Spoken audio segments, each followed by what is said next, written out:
안녕하세요.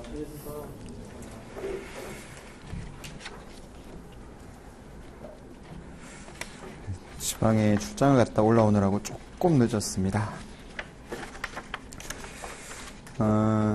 레벨 2 이제 FRA를 강의를 진행할 텐데 몇 가지 좀 말씀드리고 강의를 진행을 할게요. 지금 그 레벨 2 수업을 처음 들으시는 분들이라고 가정하고 강의는 진행할 거고요.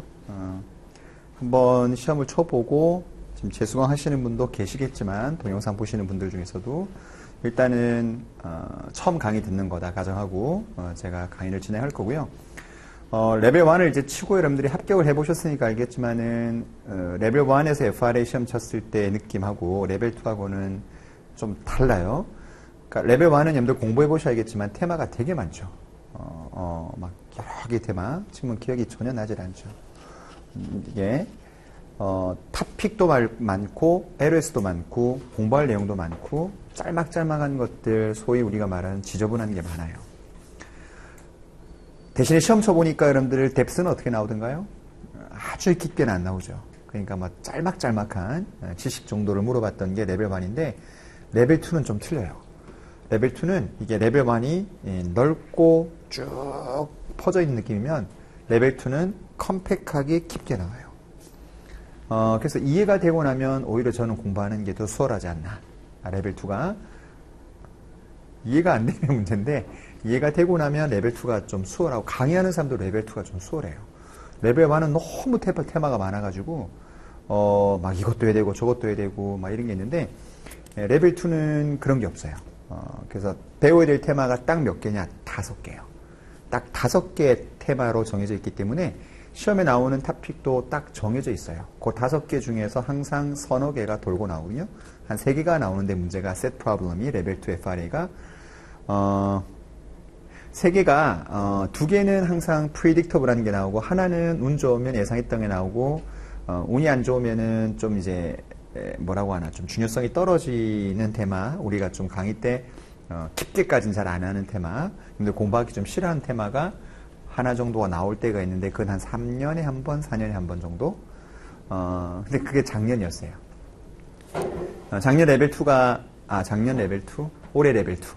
올해 레벨 2 시험이 3개가 나왔는데 2개는 뭐 충분히 다 예상했던 문제. 근데 하나는 제가 정규 때 하지 못하고 보강 때 했던 강의가 나왔어요. 여러분들 보강 잘 안 보시잖아요. 그러니까 보강 때 했던 게 시험에 나왔는데 보강 때 하다 보니까 이제 수강생들이 대강 들은 거죠. 근데 그게 셋 프로블럼이 멀티로 하나가 나오는 게 아니고 문제 세트로 나오다 보니까 그걸 내가 만약에 안 봤다, 포기했다 그러면은 한 프로블럼이 날아가 버리는 그런 상황이 벌어졌었어요. 그래서 일단 말하고 싶은 요지는 뭐냐면 공부해야 될 메인 테마가 여러분들 4개예요, 4개. 그러니까 잘 나오는 테마 3개. 그 다음에 아까 제가 말했던 좀 중요성이 떨어지지만 최근에 조금씩 나오고 있는 하나의 테마 총 4개인데 내가 왜 5개라고 지금 처음에 얘기했냐면 요번 레벨 2에 큰 테마가 또 하나 들어왔어요. 그게 뭐냐면 금융기관 재무제표가 들어왔어요. 그러니까 은행, 그 다음에 보험, 그 다음에 증권사 이런 회사 재무제표는 일반 여러분들 알고 있는 우리 뭐랑 좀 달라요. 일반적인 그 비금융권하고는 좀 다르잖아요. 그래서 그쪽 회사 재무제표에 대한 논의가 요번 레벨 2에 새로 들어갔더라고요. 그래서 조금 시간이 더 확보해야 되는데 그 새로운 LOS가 들어가면 여러분들 그 새로운 LOS는 항상 시험 문제가 거진 출제가 돼요.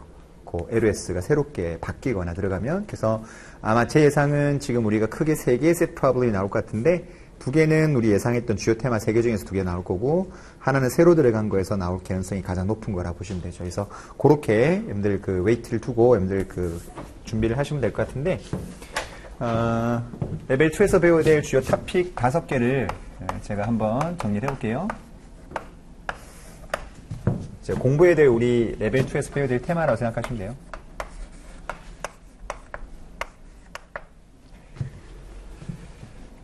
첫 번째 우리 이제 요번 주 저랑 이제 배워야 될 내용이 첫 번째가 뭐냐면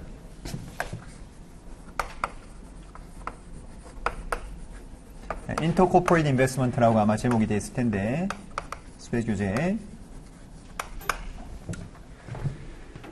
우리 레벨 1에서 밸런스 시트에 있었던 여러분들 에셋 중에서 조금 시간을 적게 투입했던 테마 중에 하나가 뭐가 있었냐면은 investment.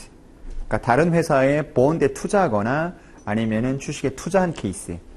그 케이스에 대해서 여러분들 내용을 깊게까지 정리하진 않고 대략적인 개념 정도만 여러분들 나와 있었고, 제가 그때 뭐라고 했냐면 요거 레벨 2 가면 자세히 해요 라고 넘어갔던 테마가 있었어요. 뭐 기억이 전혀 안 나시죠? 그러니까 어떤 회사 주식이나 회사채 투자했을 때 요걸 어떻게 처리할 거냐 개념에 대해서 배우는 게 첫 번째 테마예요. 자, 그러다 보니까 무슨 테마까지 여러분들 이 테마에서는 커버가 될 거냐면, 회사채 투자한 케이스 말고 여러분들 어떤 회사 주식에 투자하게 되면은 이제 무슨 현상까지 벌어지냐면 그쪽 회사에 영향력을 행사하거나 이제 지배를 하게 되죠. 그런 여러분들 지배한다 판단하면 그쪽 회사 재무제표하고 나하고 뭘 해야 돼요? 이제 연결을 해야 되죠. 그래서 컨솔리데이션까지 가야 되는 테마가 1번 테마예요. 그래서 이 1번 케이스는 주식이나 회사채 투자했을 때 회계처리인데, 앞으로 더 가서 이제 뭐에 대한 걸 배울 거냐면 지분법 회계처리라고 하는 게 나와요. 그리고 연결 재무제표에 대한 분석까지. 이 테마를 배우는 게 1번 테마예요. 그래서 우리가 레벨 1에서는 연결 테마에 대해서 배운 적이 별로 없었거든요. 그런데 레벨 2 가면 이제 연결 테마까지 배워야 되는 게 1번이고, 지금 여러분들 우리 IFRS로 만드는 상장기업들 재무제표는 다 어떻게 해서 나와요? 다 연결해서 나오지 않습니까? 그래서 그 연결 FS를 어떻게 분석하는지, 의미가 어떤 건지를 이제 배우게 될 거예요. 요 1번 테마는 제가 아까 말했던 것 중에서 중요 테마 3개라고 말한 거에 들어가는 테마예요. 1번 테마는 거의 시험에, 거의가 아니고 거의 뭐 제가 CFA 레벨 2 강의한 시점부터 1번 테마는 한 번도 빠짐없이 셋 프로블럼에 항상 한 문제를 차지했던 문제예요. 1번은. 그래서 1번은 중요 테마가 되는 거죠.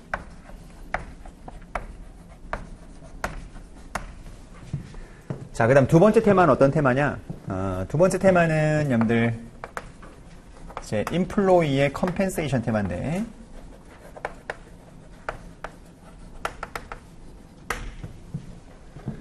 직원들한테 컴펜세이션 주는 거랑 관련된 것을 배운다는데, 이게 뭘 배우는 거냐면요.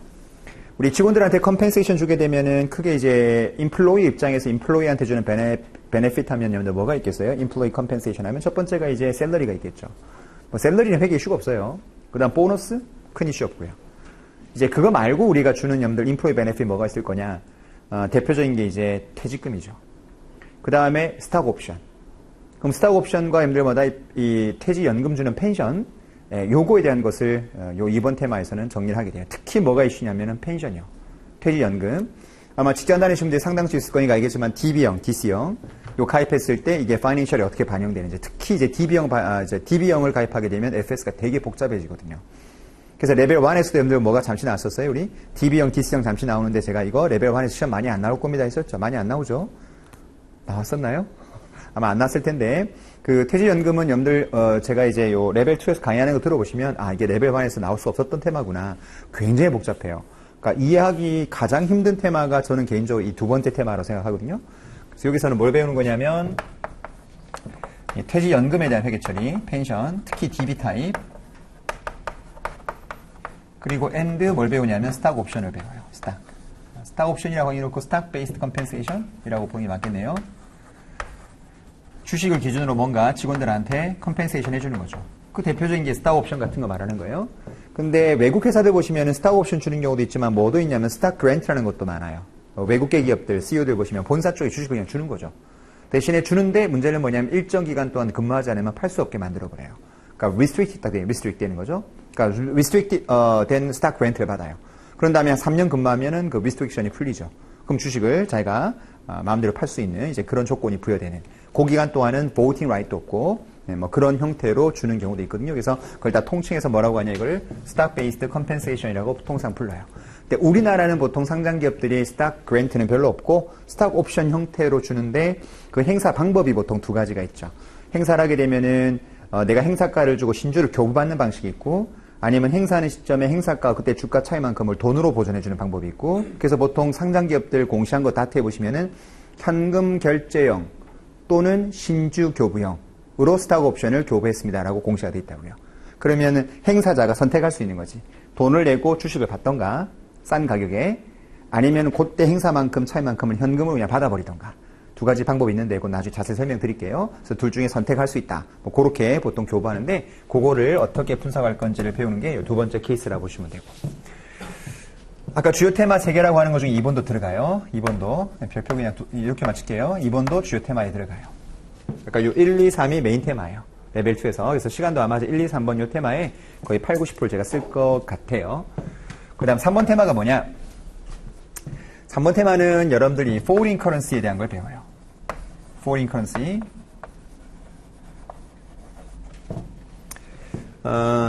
정확하게 말하면 이제 foreign currency 관련된 걸 배운다고 돼 있는데 이게 뭐냐면 우리가 수출과 수입을 하게 되면은 여러분들 달러로 거래가 일어날 거 아니겠어요? 좀 그런 트랜잭션이 생겼을 때 이제 우리가 환율 변동에 따라서 이 파이낸셜이 어떤 이펙트를 받느냐 뭐 그런 내용도 언급을 하고요. 근데 실제 foreign currency transaction이라고 하는 지금 이 내용보다 더 중요한 건 뭐냐면 요건 조금 그 테마 중에서는 좀 중요성이 떨어지고 여기서 배우는 것 중에 더 중요한 게 뭐냐면 아까 1번에서 조금 저는 파생되는 테마라 보는데 자, 삼성전자 같은 경우는 여러분들 재무제표를 지금 연결할 때 그 자회사가 묶여 들어온 자회사 개수가 여러분들 수십 개예요. 정확하게 개수 내가 안 세봤습니다만 거의 100개 가까이 될 겁니다. 그 자기가 지배하고 있는 여러분들 종속회사가 이걸 다 합하는데 문제는 종속회사가 우리나라에 있는 종속회사보다 어디가 더 많겠어요? 해외가 더 많아요? 그럼 해외는 그쪽 나라의 화폐로 FS를 만들 거 아니겠어요? 그러면 연결하기 전에 무슨 여러분들 작업부터 먼저 해야 되겠어요? 우리나라 커런시로 먼저 트랜슬레이션 하고 그런 다음에 우리 두 회사를 연결해야 되는 문제 생기는 거예요. 그럼 그 과정에서 파이낸셜은 어떻게 이게 흘러 들어오냐 또 환율 변동이 그게 어떻게 FS에는 반영이 되느냐 그런 것들을 분석하는 게 이게 3번에서 더 중요한 테마예요.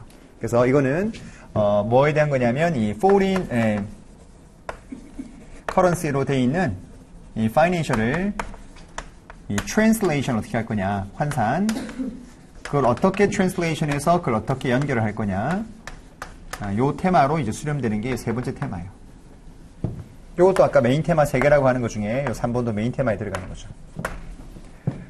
요 3개의 테마가 레벨 2에 가면 여러분들 셋 프로블럼에 3개가 나온다고 그랬죠? 그 3개 중에 요 3개 중에서 2개가 나온다 보시면 돼요. 운 좋으면 3개가 이 3개가 나오고요. 지금까지 80%나 90% 정도는 요 3개가 항상 3개로 나왔었어요.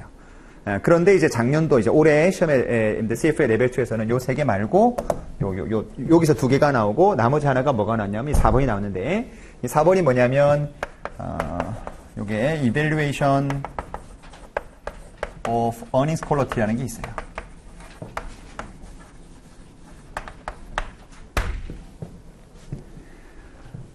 이게 뭐냐면 이익의 퀄리티를 측정해 보겠다라고 하는 테마인데 요즘 하도 여러분들 뭐가 많이 나와요.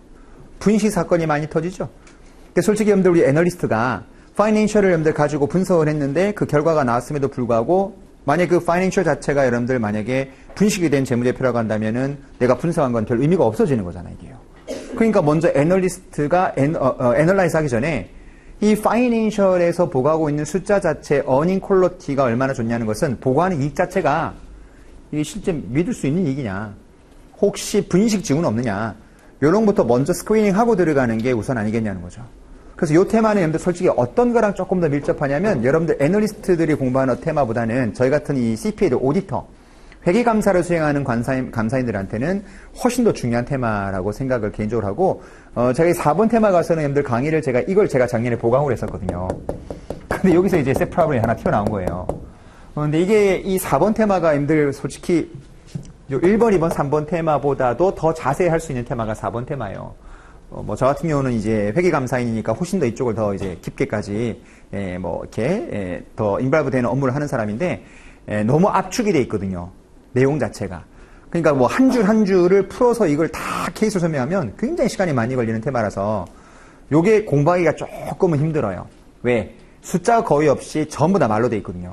근데 그걸 내가 하나씩 케이스 붙여주면 다 붙여줄 수가 있는데 문제는 그러면은 그것만 9시간 해야 된다고. 그러니까 여러분들 조금 제가 강약을 조정해서 강의할 수밖에 없는 테마가 4번 테마인데 거기서 이제 작년에 세프라움이 탁 튀어나오니까 이제 학생들 입장에서는 요 메인을 주로 많이 포커스를 맞추다가 4번 튀어나오니까 조금 당황을 한 거죠. 근데 실제 작년도 4번 문제도 계산 문제가 나왔는데 계산 문제도 제가 한 10분 정도 가볍게 설명을 해요. 그런데 이제 거기서 좀 심도 있게 나오니까 이제 응용을 못 해갖고 작년 여기서 많은 분들이 조금 힘들었던 요 케이스인데 올해는 요것도 한번 제가 부셔보려고 해요. 부셔보려고 하다가 여러분들이 부심을 당할 수도 있는데 일단 이 4번도 한번 최선을 다해서 제가 좀 깊게까지 한번 언급을 해볼게요. 그래서 요거는 여러분들 조금 이제 중요성이 약간 좀 떨어지는. 그래서 이거는 작년에 비해서 작년에 시험에 이게 출제가 됐기 때문에 올해 그래서 이게 또 나올 거냐 문제는 이게 없다라고 한다면 또 충분히 공부해야 되겠지만은 여기 새로 요번에 LOS가 들어간 게 있다 보니까 이쪽은 조금 이제 중요성이 좀 떨어지지 않을까라는 개인적인 생각인데 안 나온다고 안 했어요? 또 이렇게 말하면 네가 안 나온다고 하더니 또 나왔다 하면서 쪼라 하고 또 저한테 메일을 보내시는데 안 나온다는 게 아니고 올해 시험에 나왔던 테마이기 때문에 이 테마는 보통 3, 4년에 한 번씩 튀어나오는 테마인데 이게 한번 나왔다 보니까 만약에 요 세 개의 테마가 세 개 다 안 나오고 두 개가 나오면 요 테마가 나오지 않을까라고 개인적으로 생각하고 있는데 일단 공부는 다 하세요. 테마가 별로 많이 없으니까. 다섯 번째 테마는 여러분들 이제 뭐냐 이게 이제 우리 이 Financial Sector, Financial Industry 쪽에 이 섹터의 이 재무제표들을 보는 거예요. FS 분석에 대한 걸 하는 거죠. 그래서 우리 알다시피 뱅크라든지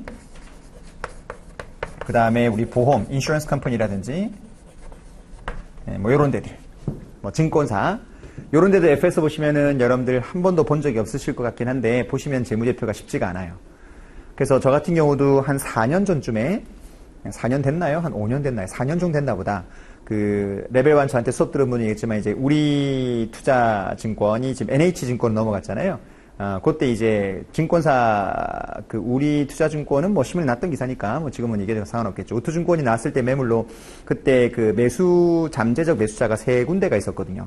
NH, 그 다음에 KB, 그 다음에 프라이빗 에쿼티 펀드 세 군데가 여러분들 매수 자문이 있었는데 그 매수 포텐셜 매수자였는데 그때 프라이빗 에쿼티 P 쪽이 외국계 약간 자본이었었거든요. 그래서 어쨌든 그 세 군데가 붙었는데 그때 이제 제가 P 쪽 자문을 했었거든요.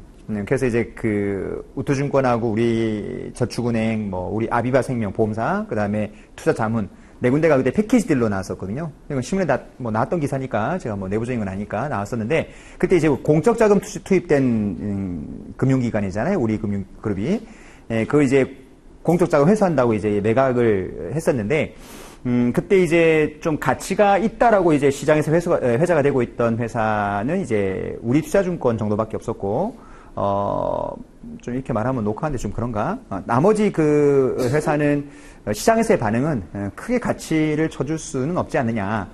뭐 그런 내용이 오고 가다 보니까 국가에서 매각을 개별로 하지 않고 패키지로 묶어버렸죠. 그러니까 우투증권은 다 사고 싶어 했고 그러다 보니 우투증권을 매수하려고 하는 매수자는 세 군데도 같이 사라. 해서 패키지를 내놔야 이게 세 군데가 팔려버리니까. 그럼 엑기스만 팔고 나머지만 남겨있으면 이거 안 팔릴 거 아니겠어요. 그러다 보니까 이거 묶어서 사이드로 사이드 디시처럼 팔았던 놈들 케이스가 그 패키지들이었는데 그래서 뭐 그때 말도 많았죠. 뭐 매수가가 뭐 얼마가 나왔는데 일부 잠재적 매수자들은 나 요거 빼고 요거만 사면 돈 더 줄게 뭐 이렇게도 하고 막 신문에 막 떴던 기사가 있었어요. 한참. 근데 그건 여담이고 그때 이제 저희 회계법인이 이제 자문을 하는데 문제는 저희 회계법인에도 금융기관을 재무제표를 본 사람이 나 말고 2명밖에 없더라고요. 그러니까 이게 굉장히 지금 이게 인더스트리가 이게 섹터 좁아요. 근데 시장 그때 제가 또 뭐 어디를 구해봤냐면 밸류에이션도 해야 되거든요. 그래서 증권사 쪽에서 이 금융기관들 이쪽 전문을 좀 하시는 분들을 좀 수업을 했는데 몇 명 안 되더라고. 이 뱅킹 인더스트리나 이 보험 쪽에 이 포커스에 맞춰가지고 여러분들 이걸 좀 하시는 분들이 거의 없으시더라고 이게. 왜냐면 이쪽은 레귤레이션 사업이다 보니까 BIS 비율이라고 들어봤죠, 여러분들. 또는 뭐 증권사는 NCR, 그 다음에 보험사는 RBC 이런 비율들이 있는데 이 재무 건전성 지표랑 맞물려 갖고 밸류에이션 돌려야 되거든요. 조금 테크니컬하게 업종을 모르면 알 수가 없는 거죠 이게. 그래서 요런 이슈가 있다 보니까 이번 CFA 레벨 2에서 요쪽 섹터에 대한 것을 조금 알아야 되지 않겠냐 애널리스트가 해서 좀 집어넣었는데 여기는 좀 어려울 거예요. 그냥 그런 금융기관들 구조를 잘 모르면은 이게 좀 쉽지가 않죠. 제가 볼 때는 이쪽은 조금 쉽지 않지 않나라는 생각이 드는데 어쨌든 뭐 경험을 바탕으로 쭉 한번 얘기를 해볼 테니까 한번 최선을 다해서 한번 해보죠. 지금 표정들은 뭐 아무 생각이 없어요. 그냥 들으면 되는 거니까. 그래서 5개가 지금 여러분들 우리 테마예요. 요 3개가 메인 테마고 그 다음에 요게 전통적으로 있었던 테마인데 중요성은 좀 떨어진 테마고 요건 새로 들어온 LOS. 그래서 5개 테마로 우리가 레벨 2를 진행한다 보시면 되고 우리 시간이 여러분들 그 한 8회 정도 되잖아요. 옛날에는 여러분들 요게 한 2회, 요거 한 1회 정도 한 다음에 문제풀이, 요러면 얼추 맞았어요. 근데 요번에 문제풀이가 들어갈 수 있을 수가 조금 애매해요. 이게 생각보다 시간이 많이 걸리고, 요것도 좀 시간을 조금 설명을 길게 하면은, 문제풀이를 할 수 있을까가 조금 고민이 되는데, 일단 최선을 다해서 한번 해볼게요. 일단은, 여기 스웨져 있는 문제는 다 풀어요. 레벨 1은 문제 안 풀었는데, 레벨 2는 풀어요, 제가 문제를. 그리고 커리큘럼북에 있는 문제 있죠. 무슨 말이냐면 레벨 1은 공부할 때 스웨즈 교재 문제 정도만 풀고 나중에 여러분들 그 뭐죠? 뭐 여기 그 코스피에서 하는 여러분들 뭐 리뷰 교재 뭐 있죠. 그거 정도 문제 풀면은 뭐 문제 푸는데 큰 지장은 없잖아요. 난이도를 비교해 봤을 때. 근데 레벨 2는 여러분들 커리큘럼북 문제 풀어야 돼요. 레벨 2는 여러분들 커리큘럼북 나오잖아요. 거기에 뒤에 문제가 각 챕터별로 문제가 한 서너 개씩 있어요. 큰 셋 프로블럼이. 근데 스베즈 교재에 있는 문제는 셋 프로블럼이 조금 빈약해요. 그래서 여기 있는 셋 프로블럼을 진도 나갈 때 좀 풀어보셔야 돼. 왜냐하면 거기에서 나온 문제가 똑같이 나오는 경우도 있거든요. 과거에 보면. 그래서 여기 아마 다 다음에 문제가 셋 프로블럼이 한 10개 남짓 될 텐데 그거는 시험장 가기 전에 제가 시간 되면 풀어드릴 때가 안 되면은 스웨즈 교재 문제 풀어드릴 테니까 그 뒤에 가서 커리큘럼북에 있는 셋 프로블럼을 좀 풀어보셔야 돼요. 여기는 문제가 조금 길기 때문에 멀티로 문제 풀었던 것만 정하고 들어갔다가 문제가 길면 좀 처음에 당황할 수 있거든요. 그래서 그 연습을 좀 하셔야 돼요. 커리큘럼북은. 왜냐하면 문제가 좀 뎁스 있게 나오거든요. 근데 뎁스 있는 문제가 스웨즈 교재는 별로 없어요. 그래서 여러분들 우리 텍스트북을 제가 레벨 1에서는 볼 필요 없다고 했는데 레벨 2는 좀 달라요. 레벨 2는 깊이가 좀 깊게 나오기 때문에 거기 있는 문제를 좀 풀어보셔야 됩니다. 그래야지만 시험에 적합한 거니까 저렇게 감 잡고 오늘은 요거부터 오늘 강의 좀 할게요. 자, 그래서 교재는 여러분들 어디 가서 보시면 되냐면 페이지 1페이지 리딩 14 인터코퍼레이트 인베스트먼트라고 되어 있는 거 있죠? 네, 거기를 잠깐 가서 볼게요.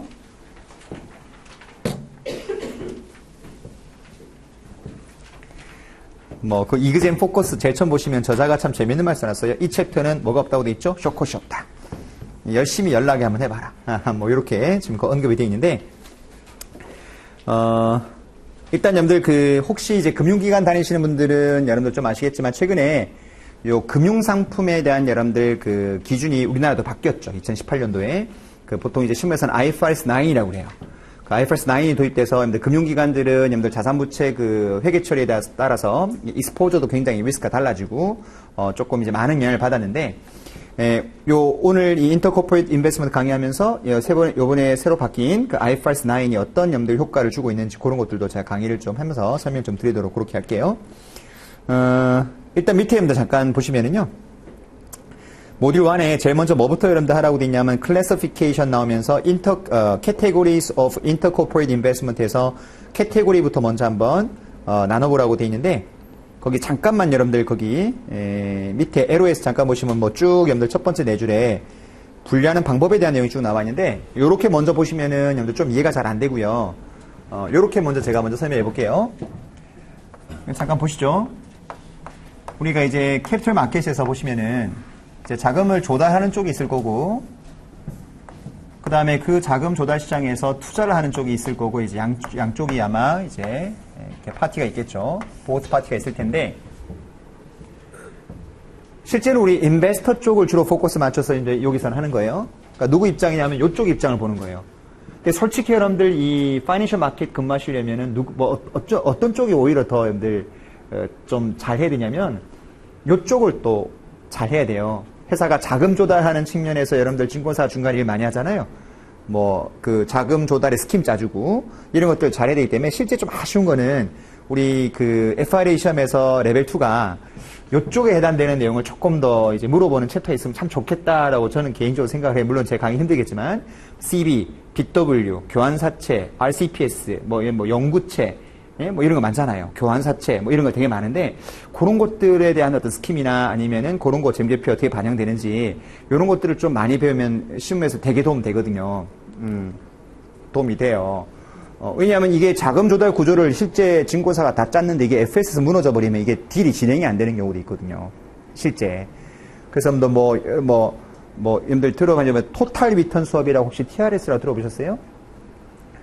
죄송해요. 그런 거라든지 이런 것들이 다 회사 자금 구조를 짜주는 스킴인데, 이런 거 하면서 우리 증권사 중간에 돈 많이 버는 놈들 그런 구조로 가는데 이쪽이 없어요. FRA 과목에. 요거가 좀 아쉽다는 생각이 드는데, 아쉬운 거 차치하고 우리는 이쪽 조달 쪽은 얘기 안 해요.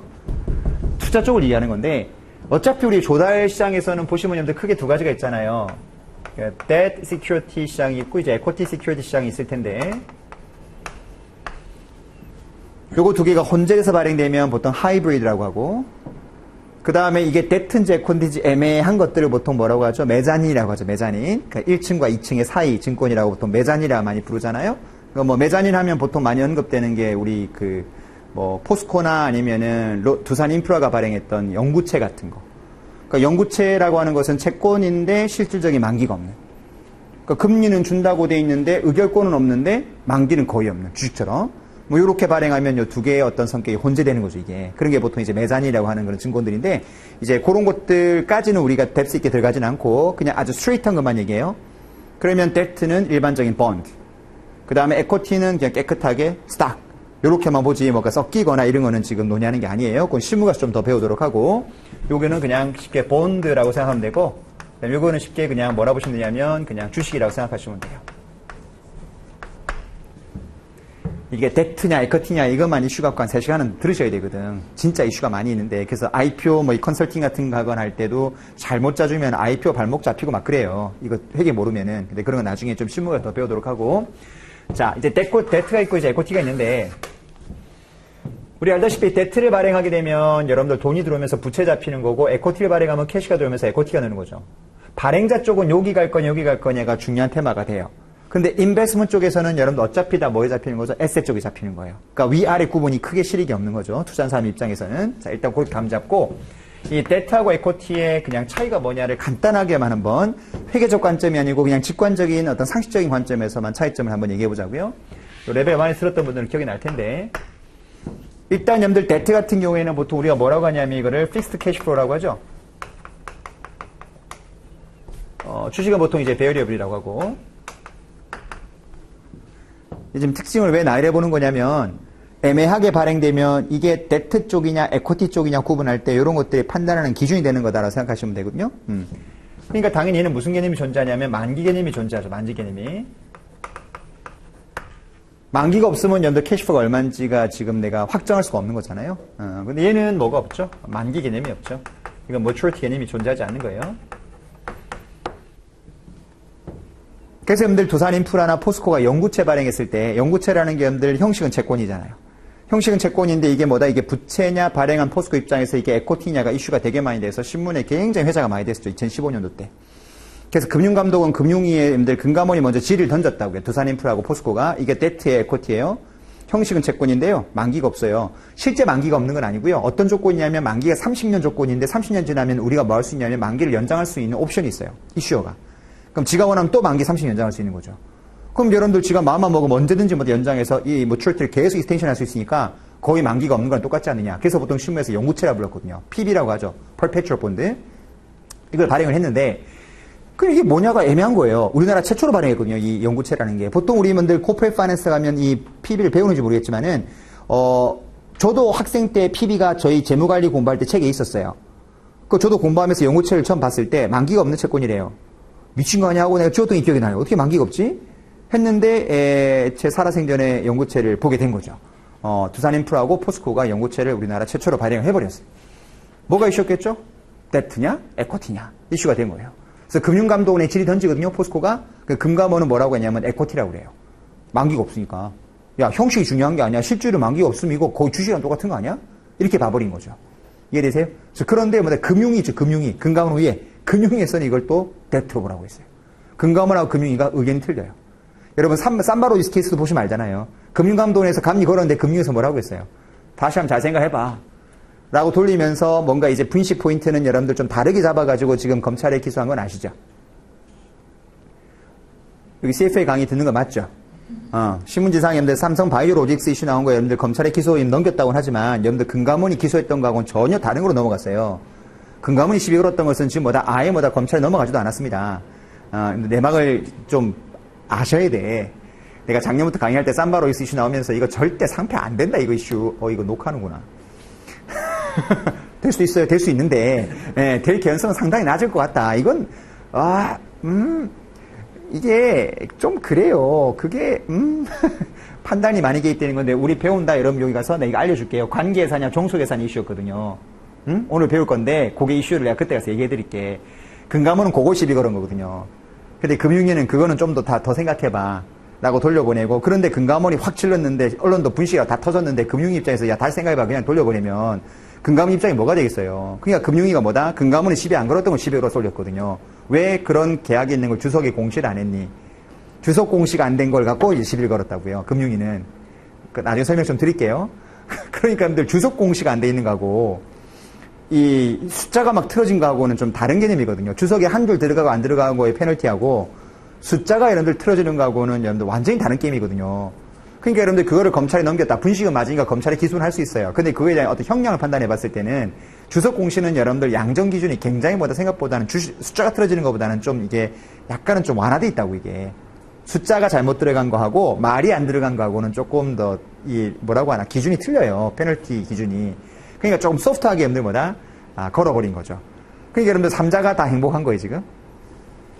금감원은 우악 했는데 아니야 했다가 요건 12 걸었으니까 지금 여러분들 지금 제가 말하고 지금 아시는 분도 계실 거라고. 검찰에 넘어갔다 결과만 알고 있지 뭐가 포인트가 넘어가는지 모를 수 있잖아요. 그러니까 많은 사람들은 역시 검찰에 넘어갔구나. 그다음 금융위도 뭔가를 했는데 뭔가 아웃풋이 나와야 되고 삼바로이스도 그냥 넘어갈 것 같진 않은데 뭔가 때리는데 헐 하다가 옆으로 턱 그냥 치고 넘어가는 거니까 그 정도는 받아줄 수 있거든요. 나만 너무 재밌나요? 그거 해봐 뭐 대필사 해임 권고 뭐 이런 거 나올 텐데 뭐 금액이 좀 크다 판단하면은 뭐 그 정도야 뭐. 그다음 증권 발행 제한 뭐 6개월 이렇게 나오면 어차피 유증할 생각 없으면 증권 발행 제한 6개월은 의미가 없는 페널티니까 제가 볼 때는 좀 소프트하게 넘어가는 게 아닌가라는 생각이 들죠. 그래서 그때 30만 원 중반대까지 떨어졌었잖아요. 그래서 많은 사람들 보고 사는 거다 이거는. 우리 회계사들 다 샀어요. 나는 안 사고. 그래서 뭐 했던 케이스가 최근에 있었는데 어쨌든 여러분들 기본적으로 이 판단이 여러분들마다 금감원과 금융위가 다를 수가 있다고 해요. 그래서 싸우다가 여러분들 국제회계 기준이니까 국제회계 기준 만드는 곳이 우리 레벨 1 때 배웠죠. ISB라고 그저 인터내셔널 어카운팅 스탠다드 보드 영국에 있잖아요. 거기다 물어봤다고. 그랬더니 거기서 한 달 만에 답이 오죠. 영구채는 에코티로 봐야 된다. 이거는 만기가 없기 때문에 실질이 이거는 주식이랑 실질이 똑같다. 라고 해서 욜로 분류가 됐죠, 이게. 에코티로. 이해되세요? 예, 그렇게 이제 분류하는 게 되게 이슈가 많이 생기거든요. 그러니까 되게 재밌는 현상이 벌어져요, 여러분들. 법하고 회계하고 재무가 틀려지는 거예요. 무슨 말이냐? 그럼 영구채로 발행했을 때 여러분들 과연 이자 비용 절세 효과는 있는 거냐? 왜 우리가 데트로 발행할 거냐, 에코티 발행할 거냐 해서 이제 절세 효과 같은 거, 자금 조달 비용 계산할 때 채권으로 가면 세후 여러분들마다 비용으로 이제 코스트 오브 캐피탈 계산하고, 에코티로 가면은 그 고려 안 하잖아요. 그러니까 이런 것들 좀 고민해 봐야 된다고. 그럼 어떻게 됐냐, 지금 상황이. 이게 신의 한 수인데, 회계상으로는 에코티로 가요. 자본으로 보라고 했으니까, 회계상으로는. 그럼 여러분들 연구체가 뭐로 가는 거냐면 에코티에 들어가는 거라고. 그래서 여러분들 그 포스코 여러분들 나중에 연결 FSBS 보시면은 자본 쪽에 뭐가 있냐 신종자본증권이라고 잡혀 있어요. 신종자본증권. 그게 연구체거든요. 그게 9,967억 잡혀 있어요. 1조 발행했는데 9,964억이구나. 9,964억 잡혀 있다고. 그럼 얼마가 여러분들 마이너스 돼 있는 거예요? 한 36억이 비죠? 뭐겠어요? 증권사 수수료겠죠? 아니 1조 정도 중간에 여러분들 주소놓으면 했으면은 중고사 중간에 커미션 먹어야 될 거 아니에요. 그게 한 30억 남짓 빠졌다는 게 딱 계산하면 나오더라고 보니까. 그래서 9,964억인가 7억이 잡혀있다고 이게요. 자 에코티에. 근데 법적으로는 이거 뭐죠? 법적으로는 회사채 아니에요? 법적으로는 회사채예요. 회계상 실질을 보고 자본으로 보겠다는 거지. 법적으로는 회사채입니다. 연구채예요. 30년 만기. 돼요? 그리고 여러분들 포스코 뭘 쓰냐면 만기 이전에 콜 행사할 수 있어요.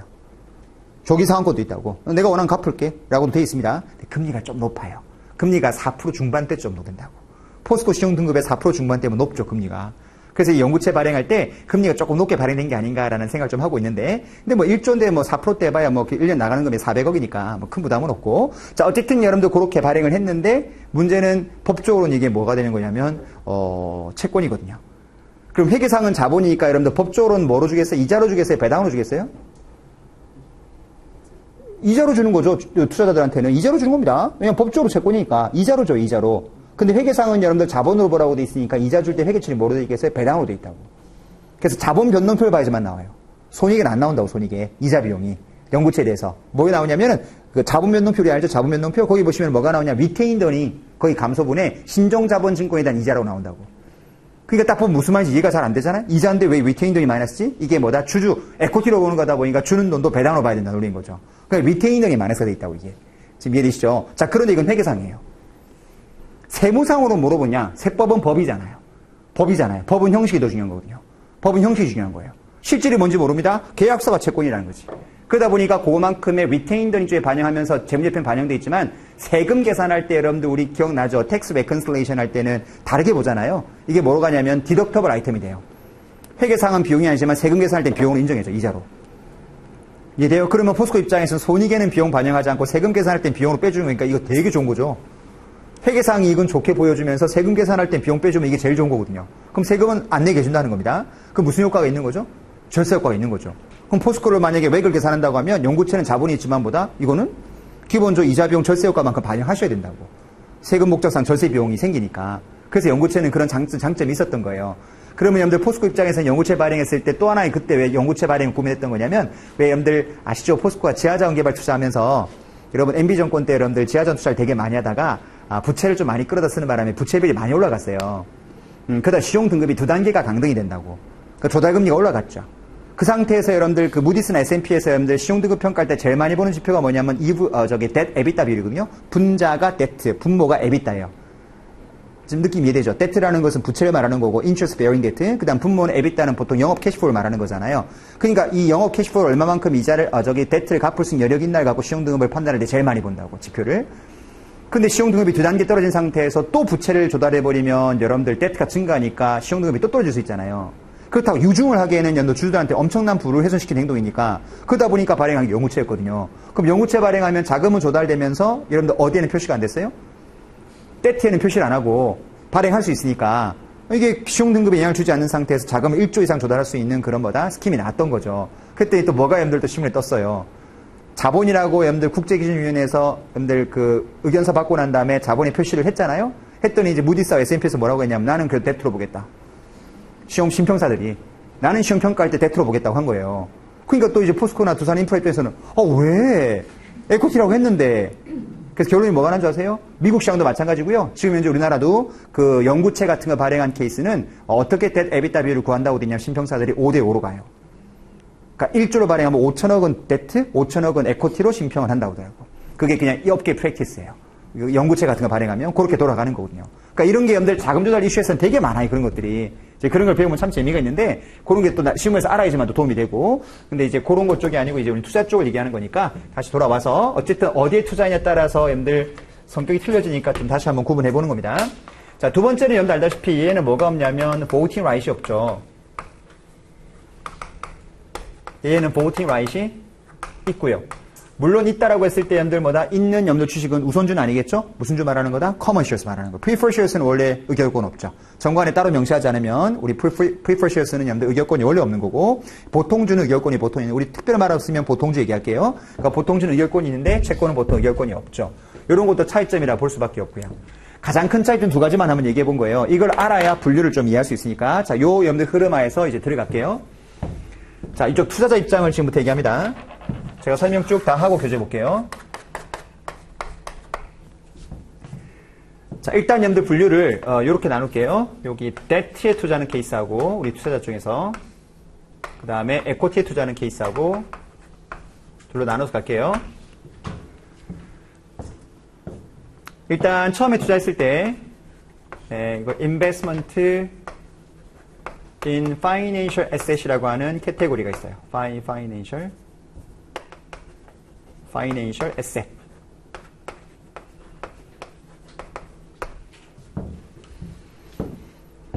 요 분류가 하나 있고요. 그 다음 두 번째가 investment in associate.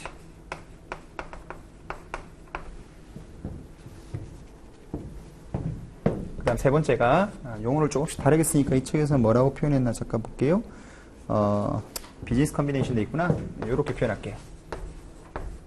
investment in subsidiary라고 쓸게요. 이게 자회사예요, 자회사. 요거는 이제 비즈니스 컨비네이션 하는 거죠.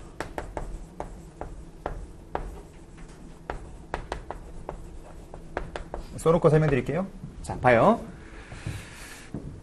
보통 여러분들 이걸 우리나라 말로 보통 뭐라고 번역하냐면요. 요거를 뭐라고 하냐면 이게 금융자산이라고 그래요. 금융자산 투자. 요거는 뭐라고 보통 번역하냐면 관계회사 투자라고 그래요.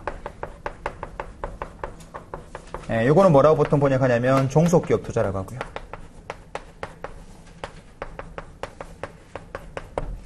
이거 말고 여러분들 비교해서 뭐가 살짝 있냐면 조인트 벤처라는 게 있어요. 조인트 벤처, JV라고 하죠.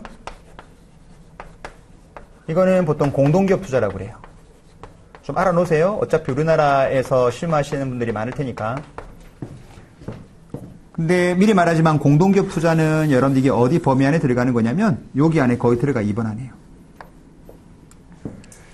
자, 무슨 말인지 잘 모르겠죠? 설명드릴게요. 가요. 자, 내가 debt나 equity 투자했을 때 잘 보세요. 아까 우리 debt는 여러분들 뭐가 없냐면 debt부터 설명해요. equity 좀 이따 봐요. debt부터 먼저 갈게요. 자, 내가 어떤 회사채 투자를 했습니다. 회사채는 여러분들 뭐가 없다고요? 의결권이 없어요. 의결권이 없다는 것은 내가 뭐 할 수 없냐면 거기다가 영향력을 행사하거나 그 회사를 지배할 수 있는 권한이 없어요. 그럼 어떤 영역이 debt는 나오지 않냐면 이 영역은 절대 나오지 않아요. 지금 여기 나오는 2번과 뭐 JV나 여기 지금 3번 영역은 뭐에 투자했을 때만 나오는 영역이라고요? 그 회사 주식에 투자했을 때만 나오는 영역이지 그 회사 본드에 투자했을 때는 2번, 3번은 아예 논의할 필요가 없어요. 이해되겠죠? 채권은 뭐가 없으니까 voting right이 없으니까 영향력을 행사하거나 지배할 수가 없기 때문에 2번, 3번 논의할 필요가 없고요. 본드에 투자하면 요 영역만 있는 거예요. 요 영역만. 본드에 투자하면 요 영역만 있는 거예요. 그냥 금융자산에 투자했다라는 영역밖에 없다는 거죠. 그런데 에코티 투자하면 의결권이 있다 보니까 요게 다 있어요. 요게 전체가 다 존재를 해요. 일단 크게 분류해놓고 갈게요. 그럼 데트 쪽에는 여러분 요 개념이 없다는 거죠. 요 개념 자체가. 이 책이 요렇게 구분하지 않고 말을 그냥 훅 던지니까 제가 먼저 소팅을 해놓고 설명드리려고 지금 이렇게 하고 있어요. 아시는 것처럼 레벨 1을 저한테 수업 들었던 분들이 상당수 있는 것 같은데 저는 필기를 좀 해요. 예제가 별로 없기 때문에 제가 얘를 만들어 설명을 쭉 하기 때문에 혹시 필기할 게 없으면 필기를 좀 하실 수 있게 준비하시는 게 좋을 것 같아요. 자, 가요. 자, 이거부터 할게요. 자, 데트에 내가 이제 투자했다. 본드 투자했다. 그럼 이제 우리가 금융자산 카테고리 범주밖에 없어요. 본드는. 자, 여기 들어가서 다시 몇 개로 나눠지나 볼게요. 여기 가면 얘는 다시 몇 개로 나눠지냐면 셋으로 나눠져요. 분류가. 자, 다시 내가 어떤 회사채 투자했다. 그럼 일단 investment in financial assets 투자했다라고 우리가 통상 부르고 그 안엔 다시 몇 개로 나눠지냐면 셋으로 구분이 돼요. 그 세 개로 구분되는 걸 잠깐만 볼게요. 굵은 글씨를 좀 볼게요. 다시 차근차근 처음부터 내가 다 읽을 건데 일단 잠깐 굵은 글씨 잠깐 보면 3페이지 잠깐만 보세요. 거기 1번에 밑에 내려가 보시면은 거기 held to maturity라는 거에 줄쳐볼게요. held to maturity. 지금 3페이지 맨 아래쪽 1번에 held to maturity. 이제 넘겨보실게요. 자, 넘겨보시면 2번에 fair value through profit and loss라고 돼 있죠. 다시 fair value through profit loss. 제가 앞자를 좀 따서 쓸 거예요. 앞에 아까 1번은 뭐라고 돼 있었죠? held to maturity라고 돼 있었죠. 앞으로 제가 HTM이라고 할게요. 실무에서 많이 쓰는 표현입니다. HTM이요. 그 다음 뒤에 fair value through profit loss는 앞자를 따서 제가 뭐다? FVTPL로 언급할게요. FATPL. 그런데 FATPL 안에 보니까 괄호 보니까 다시 두 개가 나눠진다고 돼 있어요. 하나가 뭐라고 돼 있죠? held for trading. 그 다음에 or 뭐라고 돼 있냐면 designate at fair value. 둘로 나눠진대요. 여러분 카테고리 잘 보세요. FATPL 안에 종류가 다시 몇 가지 있다고요? 둘로 나눠지는 거예요. 하나가 held for trading, 또 하나가 designate at fair value인데 시험 문제 B번은 안 나와요. 설명은 드립니다. 하지만 시험에는 안 나와요. 시험은 A번만 나와요. held for trading이. 대쪽 B번은 설명만 하고 넘어갈게요. 나중에. 그 다음 3번에 뭐가 나오냐면은 뭐가 나오죠? available for sale. 이렇게 나눠진다라고 돼 있어요. 처음에는 용어를 좀 익숙하게 만드셔야 됩니다. 뭐 이쪽을 공부해 보신 분들은 금방 알겠지만 처음 들으신 분들은 용어가 처음에 낯설 거예요. 첫 번째 FATP를 먼저 쓸게요. 거기 종류가 두 가지가 있다네. 하나가 held for trading, 또 하나가 뭔지 모르겠지만 designation 하는 케이스. fair value로. 그 다음 두 번째가 available for sale security. 세 번째가 held to maturity. 이렇게 셋으로 구분된대요. 자, 이 세 개를 구분하는 방법에 대한 걸 잠깐 설명하고 교재 좀 이따 볼게요. 저 보세요. 내가 어떤 회사 debt에 투자했는데 그 debt에 투자한 년 투자자 입장에서는 그 회사채를 투자한 년도 뭐가 있겠죠? 이유가 있을 거 아니에요. 내가 회사채 투자한 이유. 그러면 경영자가 그 회사채 투자한 년들 의도가 뭐냐? intent, 의도. 그 다음에 그 의도를 실행할 만큼의 ability, 능력. 요 두 개를 판단을 해요. 뭐하고 뭘 판단한다고요? intent와 ability. 솔직히 intent는 있지만 그럴 intent를 실행할 만한 능력이 없으면 그 의도는 없는 거랑 똑같은 거예요, 이게. 그래서 intent와 ability 두 개를 보는데 봐서 여기부터 갈게요. held to maturity였어요. 이게 무슨 말이냐면 회사채 투자 목적 자체가 만기가 3년짜리 회사채 투자했는데 목적이 뭐니 물어봤더니 경영자가 저희요 중간에 안 팔 거고요 만기까지 가지고 있을 거예요. held to maturity. 그럼 이 사람은 투자 목적 자체가 여러분들 우리 보험대 투자했을 때 내가 얻을 수 있는 인컴이 여러분들 소스는 두 가지겠죠. 첫 번째가 interest, 그 다음 두 번째는 회사채도 금리 변동에 따라 시세가 뭐다 움직이죠. 그럼 중간에 장에서 뭐다 팔고 나가는 거예요. 캐피털 게인만큼. 두 가지 목적이 있는데 얘는 무슨 목적이 없는 거죠? 캐피털 게인 얻을 목적은 없는 거예요. 그냥 만기까지 쭉 가지고 있으면서 이자 받을 목적인 거예요. 됐죠? 그러면 held to maturity가 되는 거죠. 요럴 때는 3번으로 가는 겁니다. 됐죠? 시험 문제에서는 줘요. 뭐로 분류하라고? 실무에서는 판단이 되게 중요하죠. 특히 금융기관들 같은 경우에는 뭐로 여러분들 포트폴리오 가져가냐에 따라서 완전히 자산부터의 이 SL 라이빌리티가 익스포저가 완전히 차이가 나버리거든요. 그건 나중에 또 한번 얘기해 드릴게요. 여하튼 HTM 같은 경우는 만기까지 쭉 들고 있겠다는 목적이 HTM. 그리고 지가 만기까지 가지고 가겠다라고 하는 의도만 있으면 안 되고 뭐도 있다고요? 능력도 있어야 돼요. 무슨 말이냐면 3년 만기 회사채인데 자기는 뭐다 만기까지 가지고 있겠대요. 근데 봤더니 회사 유동성이 그렇게 좋지가 않아요. 그럼 유동성이 안 좋으면 뭐부터 팔겠습니까? 이런 투자한 자산부터 먼저 매각하겠죠. 그러면 회계사 판단했을 때 너는 능력이 없어 판단하면 HTM 분류를 못해요. 그러니까 의도도 있어야 되지만 능력도 있어야 돼요. 만기가 충분히 가지고 있을 만한 능력이 있어야 돼요. 삼성자 같이 유동성이 풍부한 기업들은 회사채 투자하고 난 다음에 저 만기까지 가지고 있을게요. 그럼 의도뿐만 아니라 모두 만족되는 거죠. 능력도 충분히 있는 거죠. 돈이 80조가 쌓여있으니까 그래? 넌 충분히 능력 인정. 이렇게 되는 거지만 돈이 없는 회사가 저 만기까지 가지고 있겠습니다 말하면 닥쳐라고 하는 거죠. 그럼 일로 분류를 못해요. HTM으로. 됐죠? 계속 가요. 요거부터 갈게요. 특히 요거. 용어에서 보유 목적이 다 언급이 되죠. held for trading 이거는. 이건 held to maturity. 얘는 held for trading. 얘는 무슨 관심은 없어요? 이자는 관심 없어요. 회사채도 단기 매매차의 목적이 있을 거 아니겠어요? 샀다가 이자의 변동에 따라서 캐피탈을 먹겠다. 그런 목적 추대가면 요게 held for trading이요. 요건 좀 이따 얘기할게요. 이 표는요. 어쨌든 held for trading은 매매 목적으로 산 거예요. 단기 매매 목적으로. 요거는 뭐냐? 참고로 이게 제일 많아요. 시험에서는. 뭐냐면 만기까지 보유할 거야. 오케이. HTM. 단기 매매차의 목적이야. held for trading. 그런데 회사가 애매한 거예요. 만기까지 가지고 있을 겁니까? 아니요. 그러진 않을 거예요. 그럼 단기 매매 목적인가요? 그건 아니고요. 그럼 당신의 마음은 어때요? 나도 잘 모르겠어요. 그러면 이게 AFS 실제. AFS 정의가 뭐라고 돼 있냐면 HTM도 아니고 held for trading도 아니면 AFS로 가라고 돼 있어요. 분류가. 마지막 분류가. 그러니까 보통 이제 기업들이 뭔가 포트폴리오 운영할 때 이걸 딱 처음부터 정책을 정하는 케이스가 생각보다는 많지 않거든요. 요 참 팔 수도 있다. 이런 마인드가 있으니까. 그러니까 여러분들 어디로 분류하는 거죠? 일로 분류하는 거지, 이게. 그러니까 삼성전자도 보시면 이거 없어요. 이것도 거의 없고요. 다 이거 얘기해, AFS. 내가, 물론 옛날 용어로 이건데, 어쨌든 AFS 정도로 분류하는 게 시험에서 되게 많다고 보시면 돼요. 말 그대로, available for sale이잖아요. 무슨 말이냐면 만기까지는 가지고 있지 않을 거야. 팔긴 팔 거야. 근데 당장 팔 건 아니고 팔 수 있는 상태. 그러니까 내가 마음먹으면 팔 수 있는데 지금 당장 팔 건 아니야. 여기 available for sale. 이렇게 지금 분류가 되어 있는 거죠. 자, 요 세 가지. 가요? 세수로 분류했을 때, 요 세 개 중에 여기 갈게요. 지금 요 밑에 영역은 좀 나중에 얘기하고 요 라인부터 먼저 정리하고 넘어갈게요. 지금요. 오늘 다음 시간부터 요로 넘어갈 거고 오늘 요 라인만 가요. 요 라인만. 요 세 개 중에 여기 없을 것 같은 게 뭐예요? 봐요. 내가 이걸 지금 핵심만 써놓은 거예요.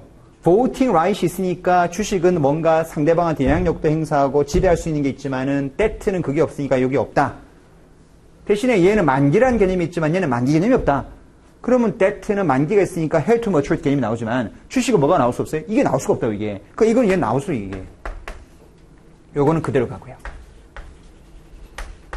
그러면 investment in financial asset 캐테고리에서 주식에 많이 투자하게 되면 종류는 두 가지가 있는 거예요. 첫 번째가 요거로 한정해서 말하면 held for trading 아니면 AFS죠. 그럼 어떤 기업이 다른 회사 주식을 샀다 라고 했을 경우에 요렇게 뭔가 내가 지분을 많이 취득해서 영향력을 행사하거나 지배하는 케이스가 아니고 단순히 투자 목적으로 샀다. 그럼 financial asset. 그러면 이제 의도가 둘 중에 하나로 나눠지는 거죠. 지금 당장 내가 뭔가 트레이딩 목적으로 단기 매매차익 목적으로 포트폴리오를 취득했다라고 한다면 held for trading. 근데 조금 들고 있어 볼게요. 라고 생각하면 뭐가 되는 거죠? AFS. 이렇게 분류가 되는 거죠. 어차피 주식은 만기 개념이 없으니까 held to maturity는 없는 개념이고. 일단 분류는 이렇게 되는 거예요. 자, 그 다음 또 계속 할게요. 설명 쭉 하고 책 봅니다. 자, 분류는 대강 이해했어요? 그러면 요것도 간단하게 쓰고 넘어갈게요. 이건 뭐냐? 요거는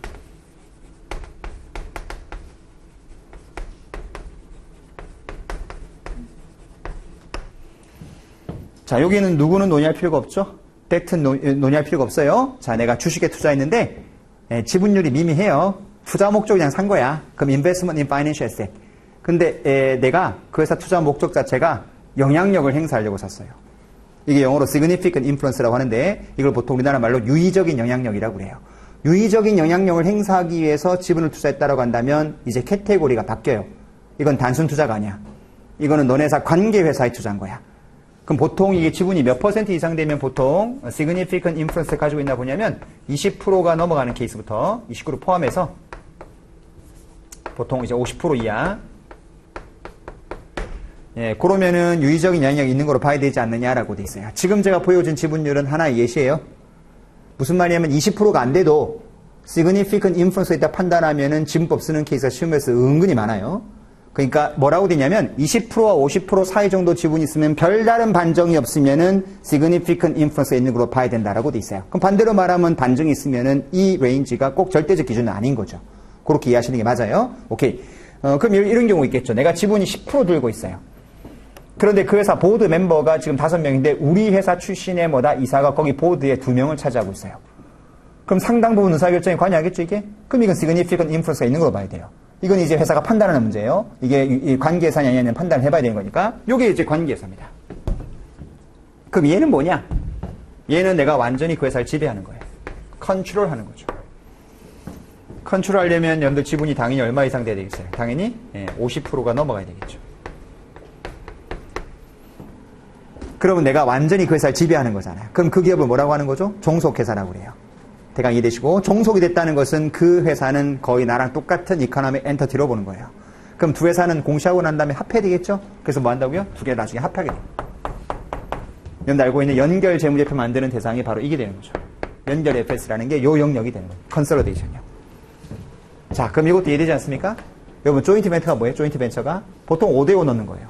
내 5, 저놈 5. 아니면 지분이 49대 51에도 보드 멤버가 구성될 때 5대 5다 이렇게 넣는 경우도 있어요. 특이하게 따라서. 지분은 내가 49, 얘가 51. 그런데 보드 의사결정은 전부 다 반반으로 한다. 항시 동시 의사결정이다라고 특이하게 돼 있으면 이건 조인트 벤처예요. 삼성 바이오로지스 이슈가 됐던 삼성 바이오 에피스. 그 삼성 바이오 에피스에 대해 삼성 바이오로지스가 얼마냐면 51%. 그 다음에 거기 그 바이오젠이라는 회사가 콜옵션을 사면 49%. 그럼 실제로 여러분들 삼성 바이오로지스가 삼성 바이오 에피스에 대해서는 51% 가지는 거니까 얘가 콜옵션 행사에도 51%니까 뭐로 가야 돼요? 종소로 봐야 되겠죠. 근데 뭐로 보라는 게 있었어요? 관계로 봐야 돼요. 왜? 보드 멤버가 5대5였거든요. 그럼 둘이 똑같은 사결정할 수밖에 없거든. 그럼 조인트 벤처가 되는 거예요. 여하튼 조인트 벤처는 5대5라고 보시면 돼, 그냥 쉽게. 그럼 5대5니까 내가 여러분들 조인트 벤처 차렸다. 그럼 조인트 벤처는 우리 회사에 관계예요, 종속이에요? 관계인 거예요. 왜? 지배할 수는 없죠. 쟤도 50%니까. 나도 50%고. 지배는 안 되지만 뭐 할 수 있다? 영향력은 행사할 수 있겠죠. 그러니까 여러분들 아까 제가 말했지만 조인트 벤처는 범주가 어디 들어가는 거예요? 요게 들어가는 거예요. 그러니까 스웨즈 교재에서는 별도로 빼고 얘기했지만 실제 회계처는 얘랑 똑같이 가시면 된다고. 왜냐면 영향력 행사하는 케이스니까. 이해되셨죠? 그래서 우리 분류는 요렇게 세 개로 나눠준다고 생각하시면 딱 되는 거예요. 그래서 전체 클래시피케이션 요렇게 크게 보시면 돼요. 크게 이렇게 이제 우리가 투자하게 되면 카테고리가 지금 여기로 갈 거냐, 여기로 갈 거냐, 또 에코티로 가면 어느 분류로 갈 거냐, 이제 요걸 볼 건데, 우리가 뭔가 종류를 구분했다는 거는 뭔가 구분하는 실익이 있으니까 구분했을 거 아니에요. 왜 이걸 구분하는 거냐면, 뭐로 분류하냐에 따라 가지고 재무제표에 표시하는 밸류에이션 방법이 차이가 나요. 우리 레벨 1 배웠던 걸 한번 리마인드 해보세요. 우리가 어떤 똑같은 자산을 인벤토리 목적으로 가지고 있냐, 아니면 PP 목적이냐, 아니면 인베스트 목적이냐, 어느 목적으로 이 자산을 가지고 있냐에 따라서 재무제표에 보여주는 여러분들 가치는 정보 이용자 제일 관심이 있는 숫자를 갖고 보여줘야 되거든요. 뭔 말이냐? 바로 가요? 팔 거거든요? 팔 거면은 여러분들 정보 이용자는 뭐가 더 관심이 있어요? 어차피 우리 회계는 원가로 가든가 시가로 가든가 둘 중에 하나예요. 그죠? 두 개를 동시에 보여줄 수 없다고. 숫자가 하나 들어가니까? 그럼 하나는 포기해야 돼. 그럼 포기할 때 어느 정보가 정보 이용자가 더 많은 관심이 있을까를 보는 게 중요한 거거든요. 그러면 held for trading 팔 거예요. 팔 거면 정보 이용자에 대해서 뭐가 더 관심이 있겠어요? 시세가 관심이 있겠죠. 그래서 held for trading 가면 요 라인, 얘는 fair market value로 평가를 해요. 밸류에이션 자체가. fair market value 평가로 끝이 아니고요. 공정가치 평가한 다음에 평가 손익 생길 거 아니겠어요? 그 평가 손익이 다 어디에 타냐면 손익계산서에 다 태워요. 그럼 봐요. 내가 데트에 투자했던, 에코티에 투자했던, 내가 held for trading 목적을 가지고 있다. 그럼 매번 여러분들마다 결산할 때마다 그때 시가 평가를 하는 거예요. 평가한 다음에 평가 손익이 생기겠죠? 그럼 그걸 어디에 반영한다고요? 손익계산서에 다 반영시켜버려요. 이해하셨죠? 그럼 여기서 나오는 unrealized gain loss가 평가 손익이 unrealized gain loss가 전부 다 어디에 반영되냐면 전부 income statement에 다 반영하는 거죠. 물론 팔았을 때는 어떻게 돼 있어요? 팔면은 당연히 처분 손익은 당연히 손익이 다 들어가는 거죠. 지금 안 팔고 들고 있는 거라 하더라도 그 손익은 어디에 태우겠다고요? 손익에 반영하겠다라는 소리예요. 미실현 얘기에도 불구하고. 여러분, 이 말이 뭐였죠 아까?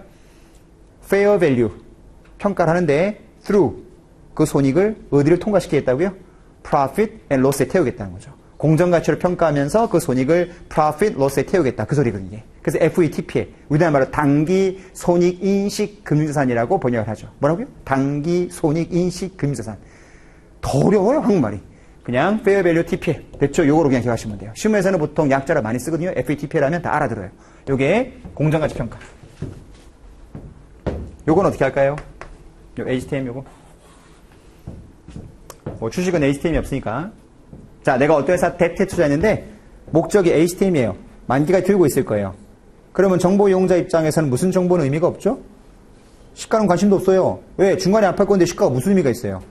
이자 받을 목적이거든. 그러다 보니까 얘는 그냥 원가로 가는 거예요. 원가로. 다만 원가인데 우리 본드 발행자 쪽에서 배웠지만 디스카운트나 프리미엄으로 발행하면 내가 디스카운트나 프리미엄 살 수가 있잖아요. 그럼 액면가로 맞춰가야 되죠? 뭐 해야 됩니까? amortization. 기억나세요? 디스카운트나 프리미엄. 그래서 이거는 amortized cost로 가게 돼 있다는 거죠. 숫자를 좀 이따 보여드릴 겁니다. 일단 크게 먼저 보고요. 그러니까 요게 조금 이해가 잘 안 되면 그냥 원가를 가는구나. 안 팔 거니까 이렇게 이해하시면 되고요. 여기 갈게요.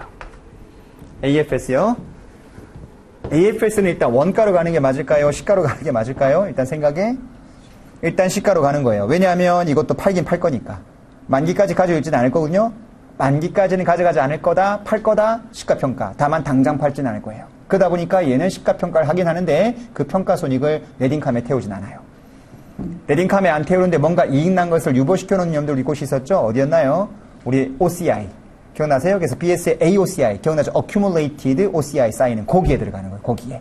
그 이익은 낮지만 지금 뭔가 지금 배당을 주긴 애매해서 임시 유보시켜 놓는 곳. 요게 AOCI. 그래서 Fair Market Value 평가를 하는데 얘는 Unrealized Gain Loss가 여기 OCI에 들어가요. 그러니까 인컴 스테이트먼트에 들어간다는 건 넷인컴에 타는 거죠. 그래서 이게 어디 쌓이는 거다? 이게 리테인드에 쌓이는 거고 얘는 OCI 갔다가 AOCI 쌓이는 거죠. 위치가 틀려지는 거예요. 조금 이따 숫자 보여드릴 거거든요. 간단하게 내가 머릿속에 그림 그릴게요. 여러분, 자, 간만에 우리 BS, IS 떠올리세요. 레벨 1에서 많이 연습했던 거. 자, BS, IS 가요. 주식으로 갈게요. 내가 100 주고 샀어요. 그럼 여러분들 주식 100 잡혀요. 내가 보유 목적이 held for trading이에요. 그럼 연말에 결산할 때 공정가치 평가하셔야 돼. 시세가 얼마인가? 120이라는 거죠, 이게. 그럼 100을 120 올려요. 20만큼 이익 났죠? 어디에 태우라고요? 손익에 태우라고요. 그럼 손익에 여러분들 other gain 쪽에 들어가요. other gain 쪽에 unrealized holding gain 들어가요. 뭐라고 되냐면 단기 손익 인식 금상 평가 이익 이렇게 들어간다. 평가이익 20. 그럼 어디에 타요? 넷인컴에 타요. 넷인컴에 타면서 어디 흘러가죠? 리테인드 어닝에 딱 들어가는 거죠. 그럼 100이 120 업되고 리테인드 20 올라가고 밸런스가 딱 맞죠? 그게 뭐다? held for trading 때. 됐습니까? 그 다음에 AFS다. 당장 팔 건 아니고 좀 있어보자. 팔긴 팔 건데 좀 있어보자. 자, 그러면 내가 100이었던 거 120 평가한다 안 한다? 하긴 한다는 거죠. 페어밸류로. 평가하는데 20만큼을 손익에 태우지 말라 그거예요. 손익에 태우지 않고 우리 어디 봐야 한다고요? 봐요. 넷인컴에는 안 타죠. 근데 우리 넷인컴 밑에 혹시 레벨 반에서 거기다 OCI 더하면 컴프레시브 인컴이 나온다고 했던 거 기억나시죠? 거기 OCI 쪽에 20이 타는 거예요. 그럼 OCI 타면 이게 BS에 어디가 쌓이죠? AOCI 쌓이게 돼 있죠. 넷인컴에 타면 리테인딩이 쌓이는 거고 OCI 쌓이면 AOCI 쌓인다고 이게. 그래서 AOCI 쪽에 뭐가 딱 들어가는 거지? 20이 들어가는 거죠. 그럼 여러분들 자산 쪽에 120은 똑같아요. 120 평가되는 것은 페어 마켓 밸류. 어디가 차이 나는 거죠? 에코티가 차이 나는 거죠. 에코티가 여러분들 헬드 포 트레이딩 같으면 리테인딩이 들어가 있고 AFS면 AOC에 들어가는 거죠, 이게. 대강 이해되시고 그럼 약간 이해하시는 것 같으니까 한번 더 가볼게요. 그 다음에 140에 팔았어요. 좀 이따 이거 숫자로 보여줄 거예요. 말로 먼저 해보고. 자, 140에 팔았어요. 헬드 포 트레이딩. 120이었던 게 140 판매됐으니까 120 빠져요. 그럼 돈 얼마 들어요? 140. 그럼 20만큼 또 업됐죠? 그럼 손익계산서에 뭐로 타겠습니까? realized gain. 팔았으니까 20만큼. 어디 태워요? 손익계산서에. 지금 이해하죠? 그럼 넷인컴 20 탔고 그럼 어디 흘러 들어가요? 리테인던이 20 흘러가죠? 그럼 결국 누적으로 리테인던이 얼마 쌓여요? 40 쌓여요. 작년에 20 쌓였고 올해 20 쌓였고. 왜? 우리가 원래 취득가 얼마였어요? 100. 얼마에 팔았다? 140에. 그럼 40만큼이 거기 쌓이는 게 맞는 거잖아요. 그게 헬드 포 트레이딩 떨어져 나가는 형태예요. 간단하죠, 이건요? 그럼 헬드 포 트레이딩 시험에 나서 처분 손익이 얼마나 물어볼 때 있었어요. 그럼 뭐하고 차이가 처분 손익이에요? 작년도 시가평가한 거고 처분가 차이만큼이 처분 손익이겠죠? 왜? 작년도만큼 시가평가한 걸 어디에 다 태웠어요? 당기 손익에 다 태웠잖아요. 그럼 얘는 기본적으로 마켓밸류 변동을 작년에 손익에 다 태운 거예요. 그러니까 요번에 팔 때는 다 태웠으니까 그때 시가하고 처분가만큼만 손익에 태우면 되는 거죠. 작년까지 다 태웠으니까 손익에. 무슨 말인지 대화하죠 우리? 근데 AFS는 좀 틀려요. 잘 봐요. 자, 작년에 얼마 평가했죠? 120. 얼마 쌓여 있었죠? AOCI에 20. 이거 팔면 여러분 기억나시죠? AOCI는 팔 때 뭐로 탄다? 이제 넷인컴에 태워야 되는 거예요. 맞죠? 자, 그러면 이제 140에 팔아요. 가요. 120 빠지고 140 현금 들어오는 건 똑같아요. 그럼 자산 쪽 얼마 늘어요? 20 늘죠? 손익 잘 봐요. 평가이익이 얼마 타야 될까요? 40이 타야 돼요. 왜? 한 번도 우리가 지금 손익을 태운 적이 없잖아. 팔면 손익에 태워야지. 지금 내가 미국 기업 설명하는 거예요. 왜냐면 요번에 IFRS 9 바뀌어갖고 여러분들보다 지금 국제 기준 좀 틀려요. 그거 나중에 다시 한번 비교하고 지금 미국 게 그러면 120, 140 판매되면 여러분들 그 자산이 20만큼 증가밖에 안 됐지만 손익은 40을 태워야 된다고, 이익이. 그럼 어떻게 나봐요? 그럼 넷인컴 40. 그럼 리테인 더닝은요? 40이 쌓이는 거죠. 아까 자산이 얼마 늘었는데요? 20밖에 안 늘었는데 리테인 더닝 40을 다 꽂아버리면 밸런스가 안 맞죠? 뭐 덜어내야 돼요? 그렇죠. AOC에 있던 거 이제 덜어내야죠. 그게 실현된 거니까 지금. 그럼 AOC가 20이 빠진다고. 그럼 에코티가 딱 20 증가하잖아요.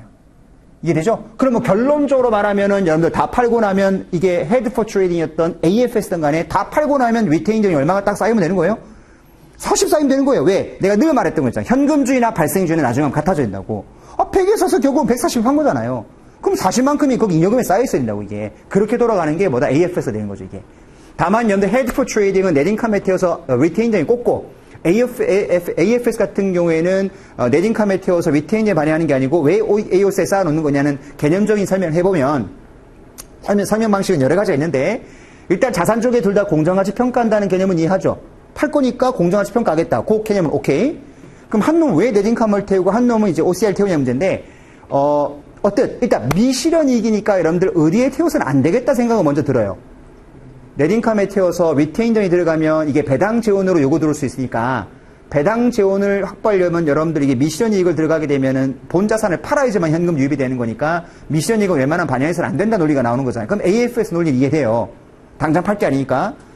그런데 여러분들 지금 우리 헤드 포 트레이딩은 어때요? 우리 보통 헤드 포 트레이딩이 단기 매매 타임 프레임을 심해서 보통 몇 개월로 보냐면 3개월로 봐요.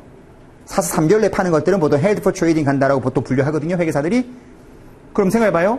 이거 미실현 이익에 반영된 거잖아요. 헤드 포 트레이딩도 넷인컴에 태우면 이익잉여금에 들어갔단 말이죠. 근데 문제는 뭐냐면 배당을 주는 시점은 3월 말 이후라고. 왜냐면 12월 말 결산하고 난 다음에 3월 달에 주총하고 배당은 4월 달에 가거든요. 그럼 그때쯤 되면 뭐가 확보돼요? 그 주식 다 팔린다고 그 사이에. 3개월 타임프레임이니까. 그럼 배당 준데 전혀 문제가 없어 이게요.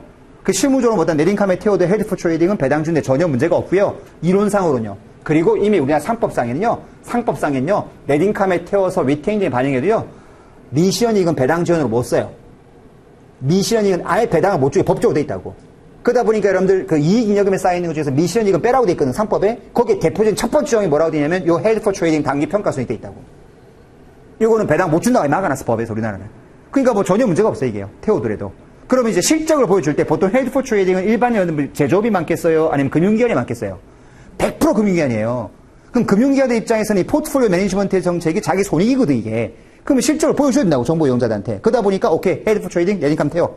이거는 포트폴리오 운영하는 손익이니까. 그래서, AFS는 미실현이니까 일단 유보시켜 놓고, 얘는 단기 손익 태우고, 이렇게 분류가 돼 있다라고 이해하시면 되는 거거든요. 요게 여러분들, 여기 지금 분류하는 방식. 됐죠? 요거는 좀 이따 숫자 보여드릴 거고. 일단, 여기까지 먼저 하고, 좀 쉬었다가 이제 책 읽으면서 한번 가볼게요. 1페이지부터요. 좀만 쉬었다 하죠.